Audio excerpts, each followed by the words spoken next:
جیسے قوم عاد اور قوم سمود پر جو عذاب آیا، قرآن کے ظاہر سے پتہ یہ چلتا ہے کہ اس عذاب کی کوئی ریزن، یعنی کوئی ریزن کا مطلب کوئی سائنٹیفک لاجک نہیں تھی اس کی. جب اس قوم کی نافرمانی حد سے بڑی ہے، اللہ کو غضب آیا، اللہ نے آسمان سے بادل بھیجے، قوم کہنے لگی ھذا عارض ممطرنا، یہ تو گہرے بادل ہیں، ہمیشہ سے آتے ہیں، بارشیں برسیں گی. ان کے پیغمبر نے کہا بل ہوا مستعجلتم بہ، اس سے بارش نہیں برسے گی، اس دفعہ اس بادل سے کیا برسے گا؟ پتھر برسیں گے. اللہ ہم سب کو پناہ میں رکھے. اور ایسے پتھر برسیں گے تدمر کل شیء بامر ربها، ہر چیز کو اللہ کے حکم سے یہ پتھر توڑ ڈالیں گے. اور ایسی ہوائیں اللہ نے بھیجی کہ 7 دن 8 راتیں، سخرہا علیہم 7 لیال و 8 ایام، 7 راتیں اور 8 دن ایسی ہوا چلے گی کہ جو تمہیں اٹھا کے پٹخ دے گی.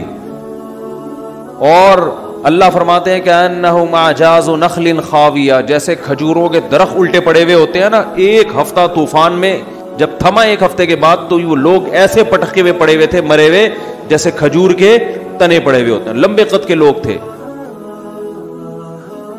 نوح علیہ السلام کی قوم پر جو عذاب آیا، عذاب کے کوئی آثار نہیں تھے. ان کے جو محکمہ موسمیات اس دور کے تھے، وہ جو آثار دیکھ کے بتاتے تھے، ظاہر ہے تو ہر دور میں کچھ لوگ علامتیں دیکھ کے بتاتے ہیں نا، تو وہ کہہ رہے تھے کہ کوئی بارش کی رپورٹ، بولتے کیوں نہیں بھائی، نہیں ہے. تبھی وہ حضرت نوح علیہ السلام کا مذاق اڑاتے تھے. حضرت نوح علیہ السلام جب کشتی تیار کر رہے تھے اللہ کے حکم سے، تو قرآن کہتا ہے کلما مر علیہ ملأ من قومہ سخروا منہ، جب بھی لوگ گزرتے مذاق اڑاتے. اس لیے کہ اس دور کے جو ماہرین تھے، جو بھی موسم کو دیکھ کے اندازہ لگاتے تھے کہ بھئی نہ یہ ایسا مہینہ ہے کہ جس میں بارشیں ہوتی ہیں، نہ دور دور تک ہمیں بارش کی کوئی آثار نظر آ رہے ہیں، تو اچانک اتنی بارش کہ آپ کشتی میں تیرنا شروع کر دیں، ایسی بارش تو ہم نے کبھی زندگی میں دیکھی نہیں ہے. تو وہ فل مذاق اڑا رہے تھے ان کا. سخروا منہ، قرآن کہتا ہے ہمیشہ جب بھی گزرتے مذاق اڑاتے کہ معاذ اللہ ان بے وقوفوں کو دیکھو کہ نہ بارش کا سیزن ہے، نہ بارش کے دور دور کوئی آثار ہیں.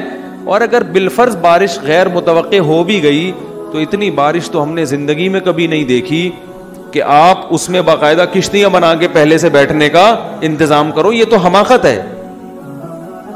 لیکن نوح علیہ السلام کیا کہتے تھے، اور ان کے ایمان والے کہتے تھے ان تسخروا منا فانا نسخر منکم، ان قریب جیسے تم ہمارا مذاق اڑا رہے ہو نا، ہم تمہارا مذاق اڑائیں گے.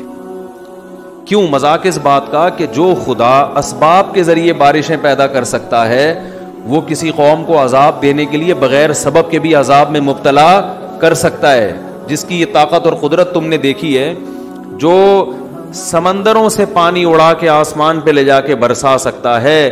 اس نے ایک چکر، ایک سائیکل چل رہا ہے، تو وہ سائیکل کا محتاج نہیں ہے، وہ ویسے بھی اٹھا کے برسا سکتا ہے.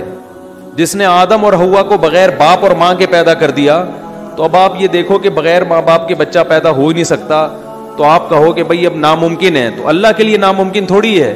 اللہ نے تو آدم اور حوا کو بغیر باپ اور بغیر ماں کے پیدا کر کے دکھایا اللہ نے، تو اس اللہ کے لیے تھوڑی مشکل ہے. تو مذاق تو ہم تمہارا اڑائیں گے کہ تمہیں اس خدا کی باتوں پہ یقین نہیں آ رہا. تو یہ وہ عذاب تھا جو اس دور کے سائنسدان، کیا اس دور کے سائنسدان بھی اس کی لاجک تلاش نہیں کر سکتے. دنیا میں ایسے بہت دفعہ ہوا ہے.